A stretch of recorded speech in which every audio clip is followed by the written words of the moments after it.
Morning friends. তো আজ হচ্ছে বছরের প্রথম দিন 2025। তো আজ আমার তরফ থেকে তোমাদের সবাইকে, আমার সকল বন্ধুদের হ্যাপি নিউ ইয়ার। তোমরা সবাই ভালো থেকো, সুস্থ থেকো এবং সবাইকে ভালো রেখো।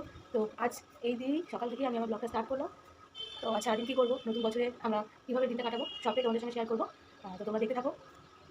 তো সকালবেলায় ব্রাশ টাশ করে তো একটু ছাদেও চলে এসেছিলাম বাসি জামাকাপড়গুলো ধুয়ে মেলতে দিতে। তো মেলা ঠেলা হয়ে গেল, মেলা হয়ে যাওয়ার পর তো ভাবলাম একটু ছাদে, আজকে নতুন বছর বলে কথা, একটু ছাদে ঘুরি। অন্যদিন তো এত তাড়াতাড়ি ঘুম থেকে উঠি না, একটু ঘুম থেকে উঠতে আমার লেটই হয়, প্রায় 8টা সাড়ে 8টা বাজে। তো এত তাড়াতাড়ি আমার ঘুম থেকে ওঠা হয় না। তো সেই জন্যে আজকে একটু তাড়াতাড়ি উঠেছি। তো এই দেখো আমার শাশুড়ি লাগিয়েছে, এগুলো হচ্ছে গাঁদা ফুলের গাছ। তো ছোটো চারাই লাগিয়েছিল, অনেকটাই বড় হয়ে গেছে। এই একটাতে ফুলও ফুটেছে, বাদ বাকিগুলোতে কুড়ি ধরেছে। তো কালকে একটু মটর ভিজিয়ে রেখেছিলাম, আজকে একটু ঘুগনি করবো বলে সকালবেলা টিফিনের জন্য। তো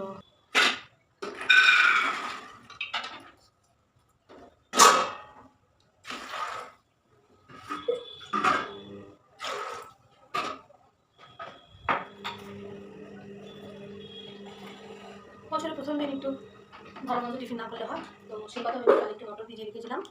আজকে একটু ভাবলাম লুচি হোক বা রুটি হোক, তার সাথে একটু খাওয়া যাবে। আর আমার ঘুগনিটা খেতে বেশ ভালোই লাগে।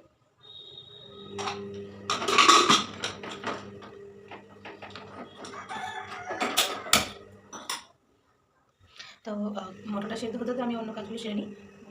দেখা যাক আমার শাশুড়িমা কী খায়, রুটি বা লুচি যেটাই খাবে সেটার জন্য আটা বা ময়দা মাখবো। তো দেখা যাক কী করা যায়। তো সকাল সকাল ঠান্ডাটা বেশ ভালোই লাগছে।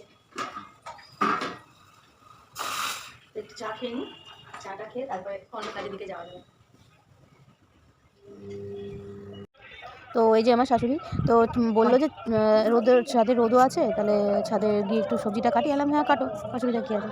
তা সেই জন্য ছাদে এসে সবজি কাটাতে আসলে আমাদের সকাল থেকে আজকে পিকনিকটা স্টার্ট হচ্ছে। আমরা নিজেরাই পিকনিক করছি, বিকেলে সব আসবে। ভাবছি নিরামিষই করবো, কারণ মা তোমাদের বলে দিলাম না এখনই, ঠিক আছে, কোনো ব্যাপার না। তো নেক্সট ভিডিওতে বিকেলবেলা অবশ্যই দেখাবো যে আমরা বিকেলে কী করছি না করছি। এই দেখো মটরটা সেদ্ধ করে রেখে দিয়েছি।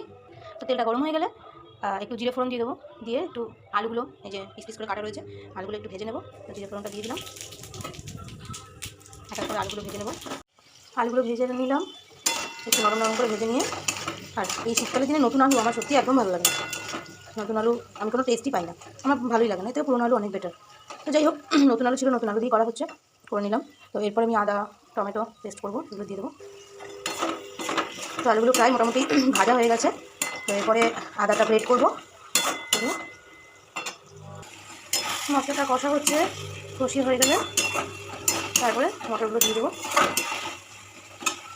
ঘুগনিটা প্রায় শেষের দিকে, প্রায় কমপ্লিট হয়েই গেছে। এটা নামিয়ে দেবো।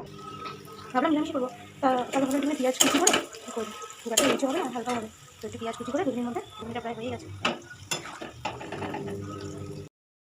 তো দুপুরে রান্নাটাও বসিয়ে দিয়েছিলাম। তো আজকে লাউ শাক, এই সবজি দিয়ে লাউ শাক হবে, আর বাঁধাকপি হবে। তারপরে বাবা বাজার করে নিয়ে আসবে, মাছ হোক বা ডিম হোক, যেটাই আনবে সেটাই করা হবে। তো তোমাদের সঙ্গে সবটাই আমরা শেয়ার করছি, তো দেখতে থাকো। লাউ শাকটা হবে, এরপরে বাঁধাকপিটা হবে, সবই কেটে কুটে রেডি করে দিয়েছে শাশুড়ি। তো এবার আমি করতে থাকবো। এরপরে তো বিকেলে ফিস্টের জন্য সব কিছু জোগাড় করতে হবে। মাংস টাংস সবই আনা হয়ে গেছে, আমি ধুয়ে ঠুয়ে রেখে দিয়েছি। তো নেক্সট ভিডিওতে আবার আসছি।